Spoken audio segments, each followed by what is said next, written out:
সকল রাজনৈতিক দলের কাছে একটা অনুরোধ যে আমরা যদি একটা অংশগ্রহণমূলক নির্বাচন করতে চাই, ফ্যাসিস্ট গোষ্ঠীর যে রাজনৈতিক দল হিসাবে তার বিচারিক ব্যবস্থা সেটা যেন আমরা ত্বরান্বিত করার জন্য সবাই উদ্যোগ নেই।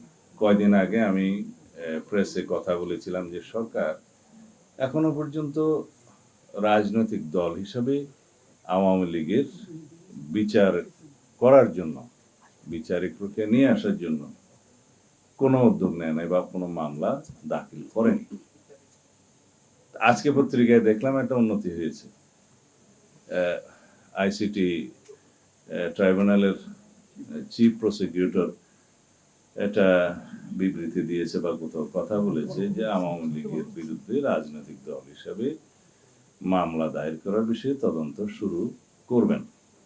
ভালো উদ্যোগ, তবে অনেক বিলম্ব হয়েছে। কারণ বিচারিক প্রক্রিয়ার মধ্য দিয়ে নির্ধারিত হওয়া উচিত বাংলাদেশের রাজনৈতিক দলগুলো কে দায়ী রাজনীতি করতে পারবে না, নির্বাচন করতে পারবে না।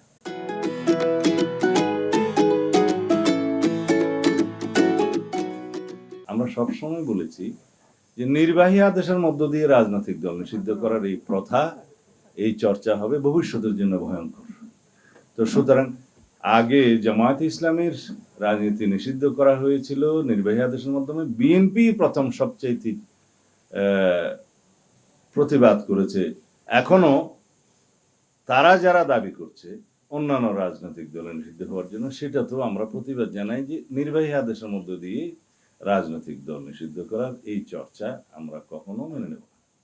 তবে কোন রাজনৈতিক দলের বিরুদ্ধে মানবতা বিরোধী অপরাধ অথবা যুদ্ধ অপরাধ অথবা গণহত্যার মতো অপরাধ, যেটা আর্টিকেল 47-এ আছে কোন সেকশনে, এরকম যদি অভিযোগ থাকে, তার প্রেক্ষিতে আইন সংশোধিত হয়েছে, আগে সংশোধিতও ছিল না।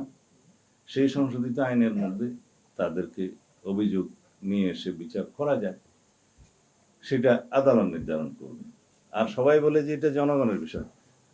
জনগণ তো 5ই আগস্ট বিষয় জানিয়ে দিয়েছে যে দেশে ফ্যাসিবাদী শক্তির কোনো রাজনীতি তারা চায় না। জনগণের বিষয় নির্ধারিত। জনগণ আরেকটা প্রক্রিয়ায় তাদের রায় দেয়, সেটা হচ্ছে নির্বাচন। তো সুতরাং অভ্যুত্থানের শক্তিটা বেশি। অভ্যুত্থানের শক্তির মধ্য দিয়ে এদেশে ফ্যাসিবাদী রাজনীতির অপসারণ হয়েছে, মৃত্যু হয়েছে। জনগণ একভাবে বিদায় করে দিয়েছে। কিন্তু বৈধভাবে, আইনানুগভাবে, আন্তর্জাতিকভাবে গ্রহণযোগ্যতা পাওয়ার জন্য সেটা বিচারিক প্রক্রিয়ার মধ্য দিয়ে আমাদেরকে যেতে হবে, সেই কথা আমরা বলছি।